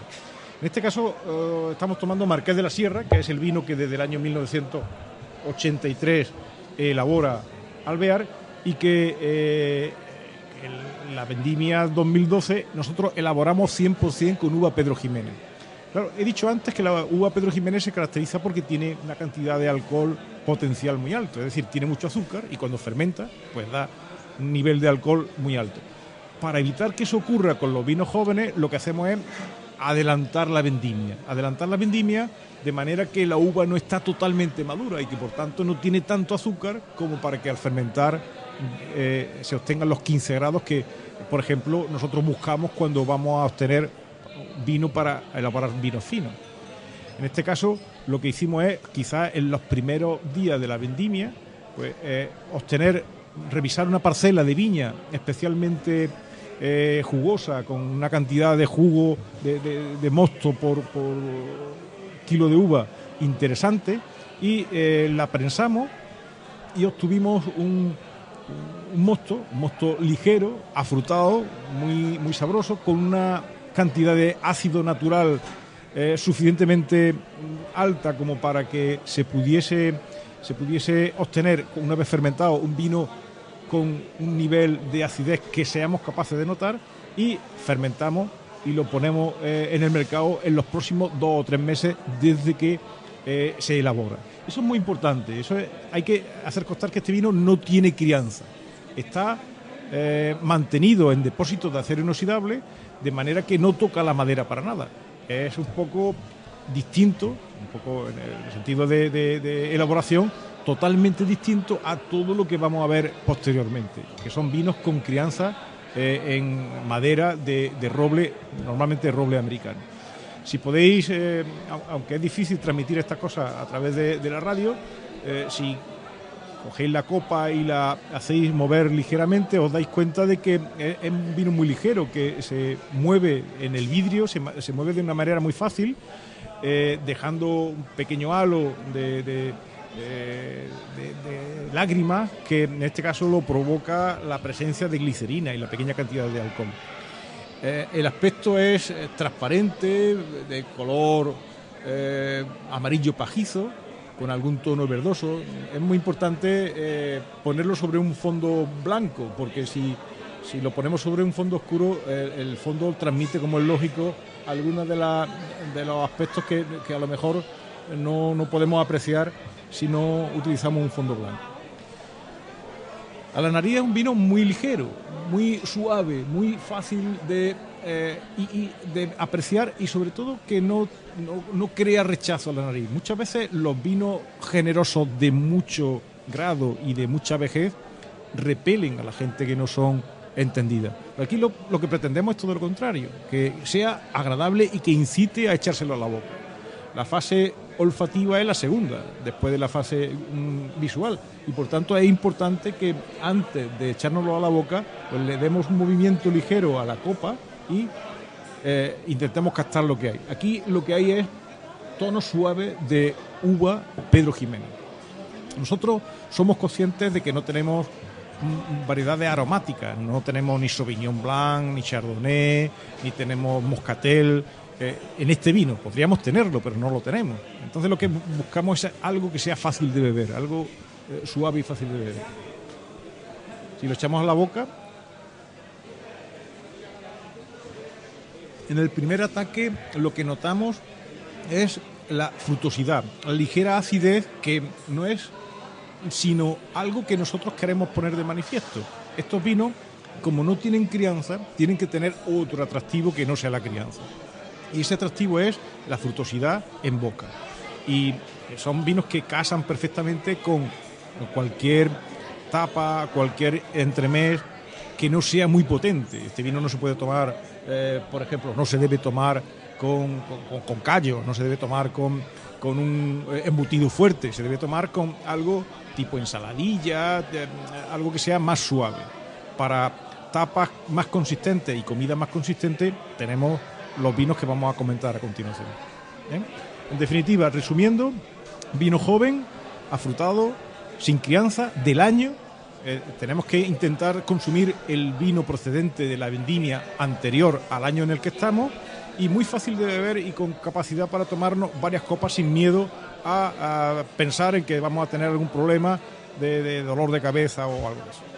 ¿A qué vino pasamos a continuación, Bernardo? A continuación pasamos ya a uno de los baluartes de nuestra empresa, es nuestro Fino CB. Quizá uno de los finos más conocidos de España, con mucha trascendencia, con una cantidad de una presencia en el mercado muy notable y que siempre está bien valorado en todas las catas en las que participamos. El vino fino, en contra de lo que hemos hablado para el caso anterior, es un vino que, aunque es blanco, pero ha tenido una fase importante de crianza. Crianza, en este caso, crianza en bota, que son unos recipientes de madera de roble americano de aproximadamente 500 litros de capacidad. El mecanismo de crianza de los vinos finos es complejo, es difícil de explicar por la radio, es difícil de explicar sin tener delante un esquemita. Entonces, lo que sí es importante es que sepamos que no existe vino fino si no hay un microorganismo, que son levaduras de velo, que se deposita de manera espontánea, no hay que forzarlo, se deposita en la superficie del vino dentro de la bota y que le da a este vino un sabor y un olor peculiar y que lo saca de la vulgaridad. Un vino que no ha tenido crianza, en este caso crianza biológica, no deja de ser un vino vulgar, un vino que no tiene, en nuestro caso, los procedentes de Pedro Ximénez, no tendría nada que hacer en una cata con otros vinos blancos como los Sauvignon Blanc, los Chardonnay o los Verdejos o otros vinos que podemos encontrar a unos precios razonables en el mercado. Este vino es así porque existe la levadura de velo. Y como la levadura de velo es la fábrica de vino fino, nosotros tenemos en la bodega que cuidarla con mucho mimo. Para nosotros es lo fundamental, conservar la levadura. Y para eso se mantiene en una bodega de techos muy altos, paredes muy gruesas, oscuras, con una humedad ambiental muy alta. ¿Por qué? Pues porque tenemos que promover el desarrollo de la levadura de velo. Y esa levadura de velo lo que hace es mantener el vino en perfectas condiciones y con esta luminosidad y con esta claridad durante años. Este vino tiene 5 años de crianza en bota de roble americano. Si no tuviese la levadura de velo que protege a estos vinos de la oxidación, tendríamos un vino de color rojo, un vino parecido a los que vamos a ver a continuación, un vino rojo marrón. En este caso, la levadura protege al vino como cuando con un plástico de cocina protegemos, por ejemplo, una manzana partida por la mitad para evitar que se nos oxide. En esas condiciones, la levadura le da un sabor y un olor peculiar al vino en el que se ha desarrollado y lo hace especialmente agradable para los gustos, como es lógico, de la gente que les gustan los vinos generosos. También vuelvo a insistir que los finos, a mi juicio, aunque sé que no todo el mundo comulga conmigo, los vinos finos tienen que ser vinos transparentes, tienen que ser vinos sin turbideces, sin depósitos, la levadura no crea las turbideces. En las bodegas no tiene por qué haber vinos dentro de las botas que estén totalmente turbios.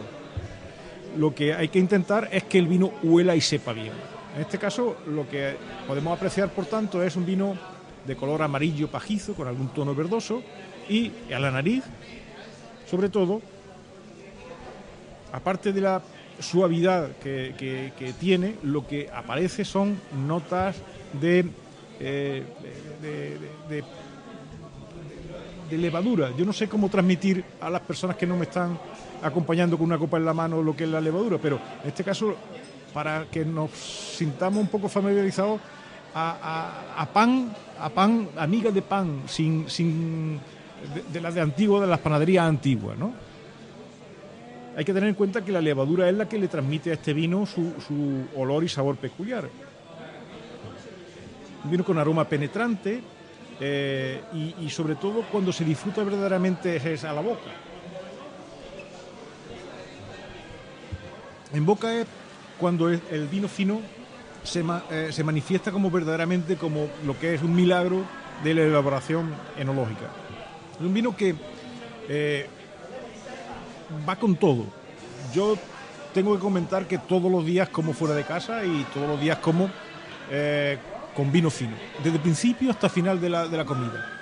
A mí, yo respeto a la gente que dice que hay que tomar vino más ligero al principio, que hay que tomar vino tinto después. Yo tomo vino, he visto en mi casa desde que era pequeño a mi abuelo y a mi padre tomar vino fino desde el principio hasta el final de la comida, y eso se ha impregnado de mí. Y por otra parte, no creo que esté faltando la verdad si transmito que los vinos finos son aquellos vinos que van mejor junto con los cava y con los champán para tomar en cualquier situación. Son vinos que van bien como aperitivo, van bien con carne, con pescado, incluso con algún postre se pueden tomar estos vinos, sobre todo si el postre es tipo queso o un fermentado.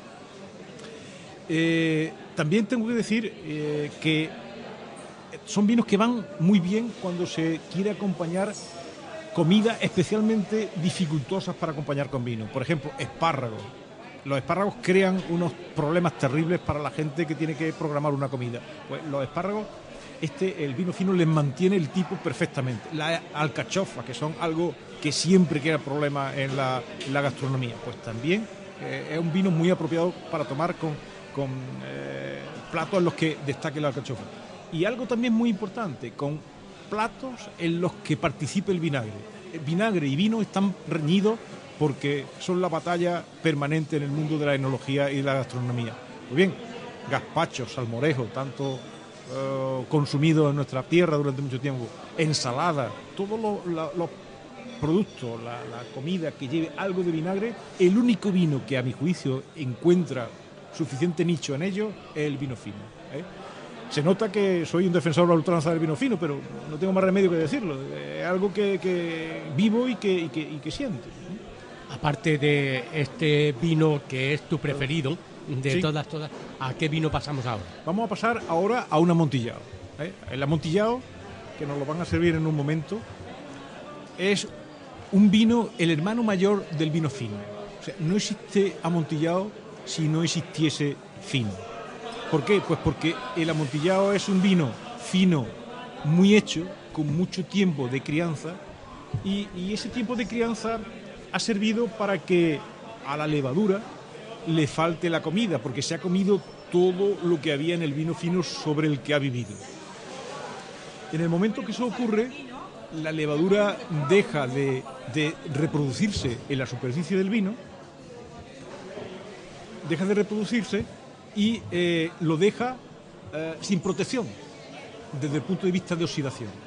Lo deja sin protección y entonces algo que ha mantenido al vino pálido deja de estar ahí y empieza a aparecer fenómenos oxidativos. Empieza a aparecer lo que ocurre, volviendo al símil de la manzana que nosotros comentábamos antes, lo que ocurre con una manzana si la dejamos partida por la mitad encima de la mesa durante una tarde.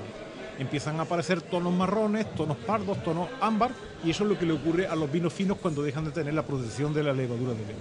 Y empieza a aparecer estos tonos que inicialmente son ámbar claro, luego son ámbar oscuro, y en los vinos amontillados muy viejos son de color caoba claro. Este vino puede tener el amontillado Carlos VII, que es el que nosotros estamos catando ahora mismo, puede tener en torno a 15 años de crianza, de los cuales al menos 5, 6 o 7 ha permanecido como vino fino. En el momento que dejó la levadura de proteger a ese vino fino, empezó a entrar en un sistema de crianza distinto y lo que hizo fue propiciar la aparición de estos tonos ámbar, tan ámbar claro, tan atractivos, tan fáciles de detectar y que hacen que sea muy agradable su contemplación.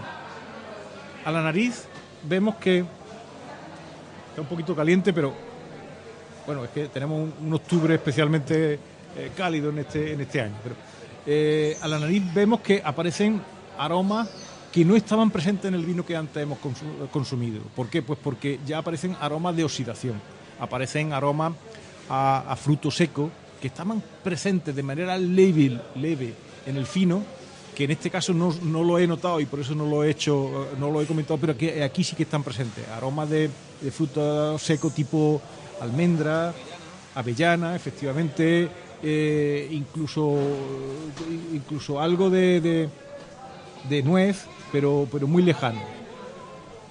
Y sobre todo lo que notamos es la presencia de alcohol. Estos vinos se van concentrando el sabor, el olor y sobre todo también se va concentrando el alcohol. Estos vinos tienen 19 grados de alcohol y han partido de 15 grados de alcohol.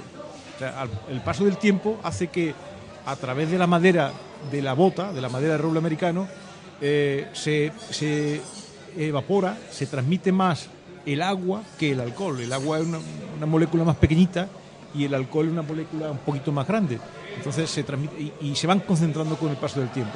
Los amontillados viejos tienen más de 20 grados. Este caso está en 19 grados porque preferimos que no sacar al mercado algo que cree un rechazo, porque insisto que esto es un concentrado de vino, no es un vino en sí, ¿no? Y en boca es ya un vino muy largo, sublime, y ese es el gran defecto que tiene, que es tan largo, que es difícil que no le dure a uno el gusto en la boca tiempo suficiente como para que la copa tarde demasiado en consumirse. Extraordinario.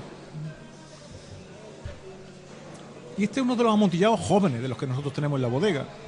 Los amontillados viejos son ya reliquias, son objeto de veneración, pero no son objeto de consumo. Y nosotros queremos que este vino se consuma. Este vino, aunque es muy largo y es muy persistente en boca, pero se presta a que te puedas tomar tranquilamente una copa. Si tú te tomas de las criaderas más viejas de este vino un sorbo, ya es que no se te va de la boca el sabor hasta que pasan 20 minutos. Y desde el punto de vista comercial eso es ruinoso, porque la gente no lo consume, lo disfruta y lo contempla, pero no lo consume, ¿no? A continuación vamos a ver otro... Este me encanta, ¿eh? Sí. El amontillado es el rey de los vinos generosos, tanto en Montilla, Moriles, como en Jerez. El rey de los vinos generosos. No hay un amontillado malo, porque no interesa tener en la bodega un amontillado malo, porque todos los amontillados han sido magníficos vinos finos. Si hubiesen sido malos vinos finos, la bodega se hubiese deshecho de ellos antes de someterlo a crianza. Hay que tener en cuenta que la crianza de este tipo tiene unas mermas anuales del 6%.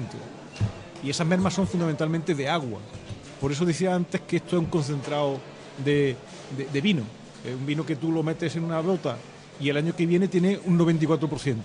El año que viene tiene un 94% del 94%. El año que viene un 94% del 94% del 94%. Y así sucesivamente llega un momento en que se nota que está concentrado al máximo, ¿no?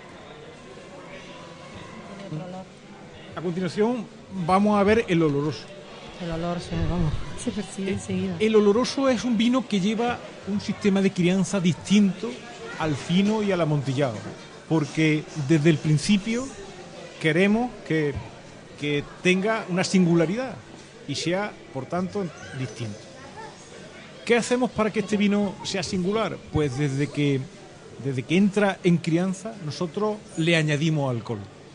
Antes hemos comentado que nuestros vinos finos son naturales, no añadíamos alcohol a la hora de incorporarlo a la crianza, porque tenemos una uva tan generosa que da 15 grados de alcohol después de fermentar el mosto que obtenemos de ella.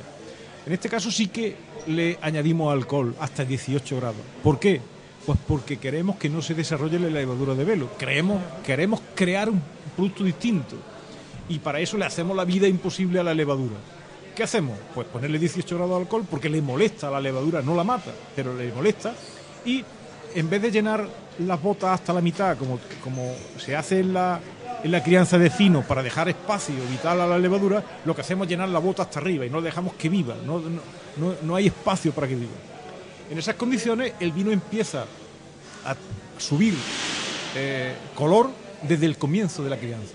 Y por eso este vino, aunque es un poquito más joven, el oloroso, aunque es un poquito más joven que el amontillado, tiene un color más subido, tiene un color de un color ámbar precioso, dorado, oro viejo, precioso. Y es un poquito más joven que el anterior. Porque claro, desde el principio no ha pasado por la fase de fino, desde el principio está siendo oloroso pequeñito, pero oloroso al fin y al cabo.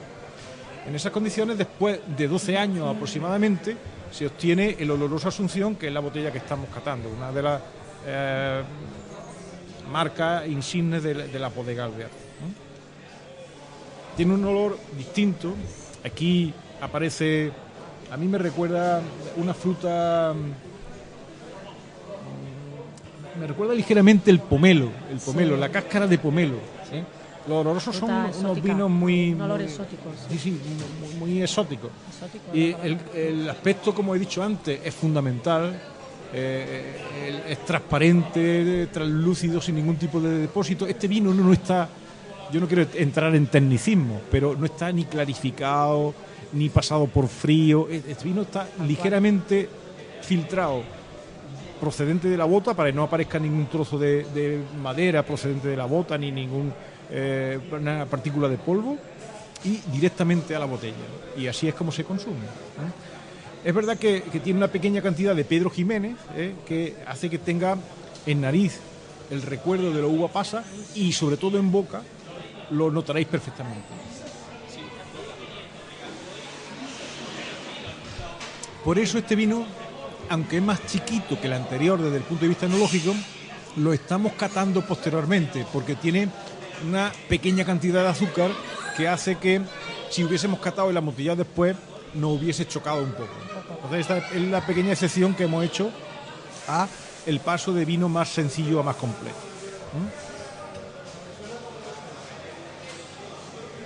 Este es un vino de media tarde para consumir, como decía nuestra amiga la gastrónoma, con platos potentes, platos de caza, estofados, con callos, y sobre todo con platos que se hayan elaborado con el propio vino. El vino ha servido de ingrediente para elaborar ese plato. Hay un maridaje, a mí no me gusta la palabra maridaje, pero hay una combinación, creo que es la palabra más sencilla y más apropiada, una combinación perfecta entre un vino y el plato que se ha elaborado con participación de ese vino. Es algo que crea un morbo especial para tomar. Estos vinos los aprecian, dicho sea de paso, el amontillado y el oloroso los aprecian mucho más fuera de España que en España, aunque antes había un consumo importante de este tipo de vino en España, pero ahora mismo se ha decantado totalmente por la exportación, y son los que más valoran y más pagan por estos vinos muy singulares. Y dicho sea de paso, que hay que tener tiempo para tomarlo. Estos vinos se toman, como mejor se toman, es en invierno, lloviendo, y con la mesa estufa y con un buen libro. Eso es, y eso desgraciadamente ya casi, y la chimenea, se me olvidaba, buen detalle. Y eso ya, desgraciadamente, parece que no abunda hay mucho. tiempo para eso. Sí. Ahora me vaya a permitir que vamos a hacer un pequeño inciso y vamos a catar un vino tinto. Yo no quería pasar, aunque hemos hablado de los vinos tintos, no quería dejar de hablar un poquito de los vinos tintos, porque hay que reconocer que son de consumo habitual en nuestro entorno. Entonces, no queremos ignorar algo que es una realidad. Y tampoco quería, y me vaya a permitir una pequeña licencia en este aspecto, deciros que Alvear también elabora vinos tintos. Somos capaces de elaborar vinos blancos, sin crianza, vinos generosos, vinos de postre y vinos tintos también. Pero claro, como decía antes, lo hacemos en un sitio donde el ambiente, sobre todo la climatología, es más benigna que en los terribles veranos del entorno de Córdoba. Entonces, ¿qué hacemos? Pues aprovechar una circunstancia específica de los dueños de mi empresa para acceder a una parcela magnífica en Alange, que es un pueblo precioso del sur de Badajoz, y allí hemos plantado 100 hectáreas de viñedo de distintas variedades: Tempranillo, Garnacha, Syrah, Petit Verdot, Cabernet Sauvignon, y hemos empezado a elaborar desde el año 2000 vinos tintos. Y aquí traigo uno de los vinos tintos que se llama Primicia, PQ Primicia, uno de los vinos tintos más sencillos. Nosotros, aunque elaboramos crianza, reserva, gran reserva, hemos pensado que este tipo de vino tinto de gran consumo puede ser muy apropiado para el entorno donde estamos, porque no son vinos muy hechos, no son vinos con una cantidad de madera muy alta, y son vinos fáciles de beber. Y como somos conscientes de que nuestro entorno consume vino tinto, pues también queremos ofrecerlo al mercado. Este se llama Primicia, es un vino joven, relativamente joven, del año 2011. En el mundo del vino tinto hay que esperar unos tiempos para que el vino primero haga la fermentación maloláctica, luego entre en crianza, luego lo saca de crianza, y pertenece a la denominación de origen Ribera de Guadiana, que también controla el buen hacer de la bodega en el entorno del Guadiana, en todo prácticamente toda Extremadura. Está elaborado prácticamente al 100% con Tempranillo, y es un vino que tiene una capa impresionante. Fijaos que es un vino relativamente sencillo, pero tiene una capa muy, muy agradable de ver. Y como sabemos que hay gente que no le gustan los vinos generosos, nosotros los respetamos. Somos capaces de también aportar al consumidor de vino tinto algo que no se le va a olvidar nunca.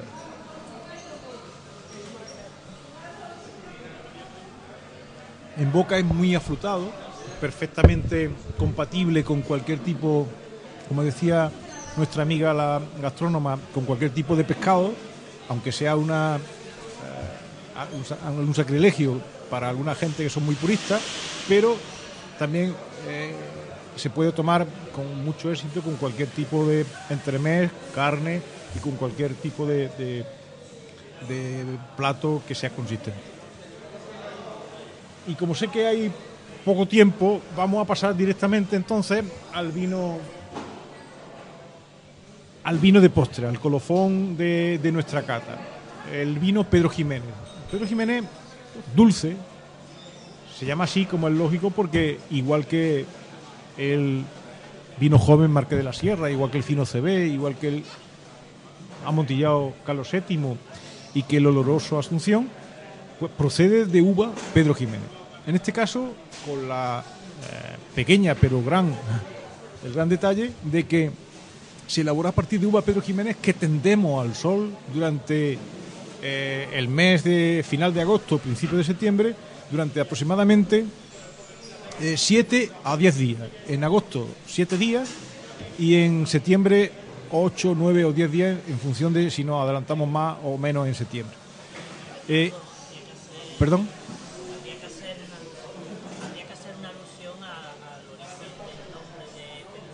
Sí, lo que pasa es que yo no creo mucho en la leyenda, ¿no? En la leyenda. Yo soy científico.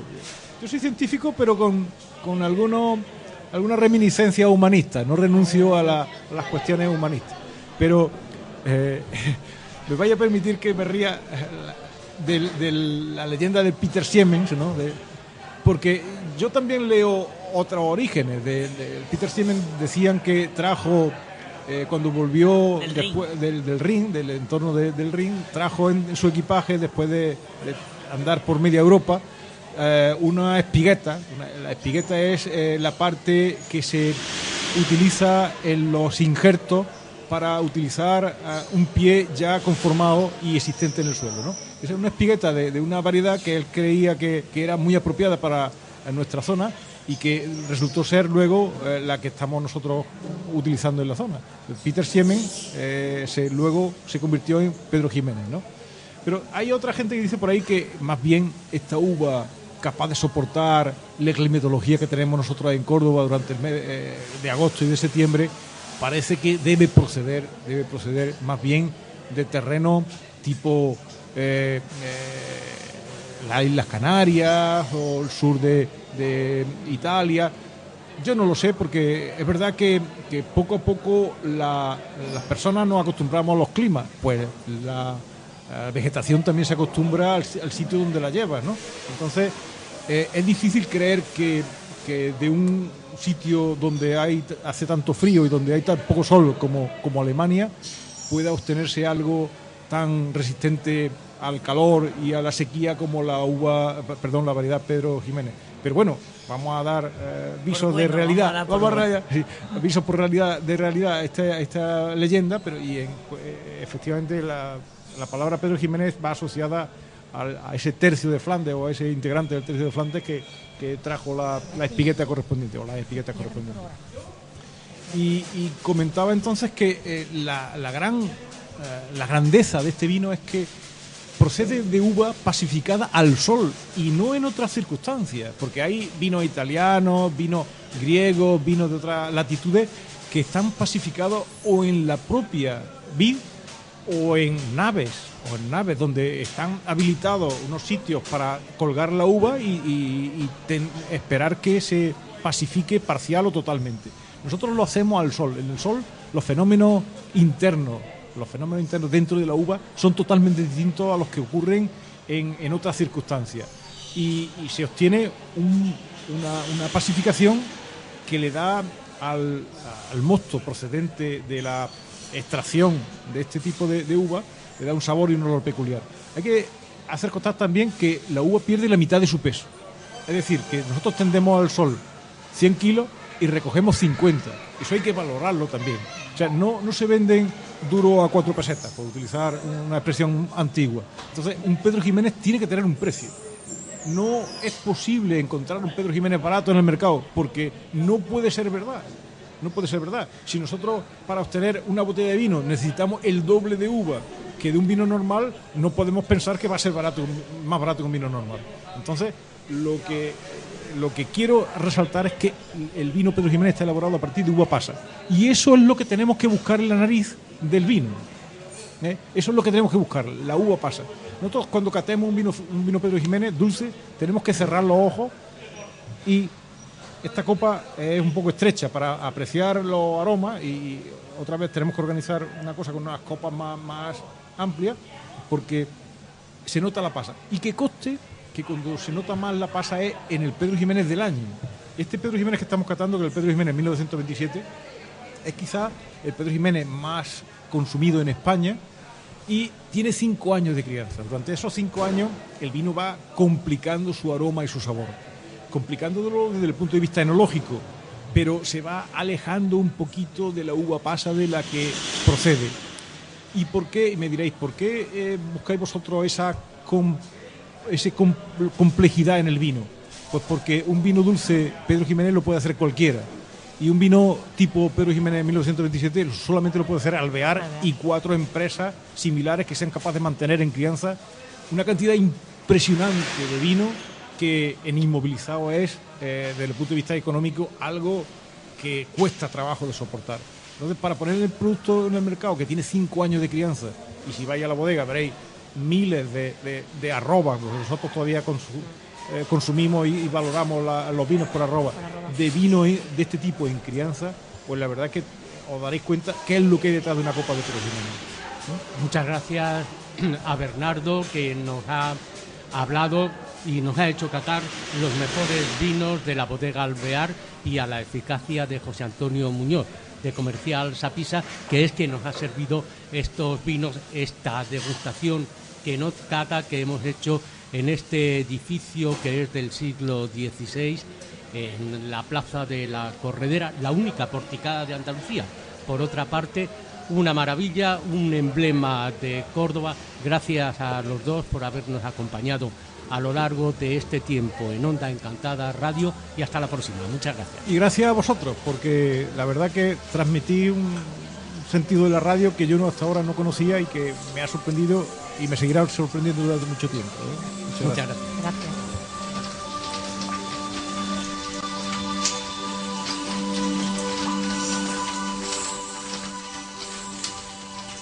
El lagar de Astarte.